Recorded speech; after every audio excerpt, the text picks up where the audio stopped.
เก่าผมเบี่ยงแพ้เสียงเว้าจาวาดยิ้มแสนแดงแก้มน้องแดงปานมักเห็ดพี่หนู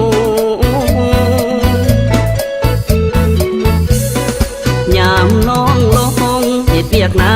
ปีโอ้คนดีขยันหมั่นเพียรแข่งกับสายบ่ได้ไว้วันเข้ามาร่วมกันสร้างสวรรค์บ้านนาแล้วจากนั้น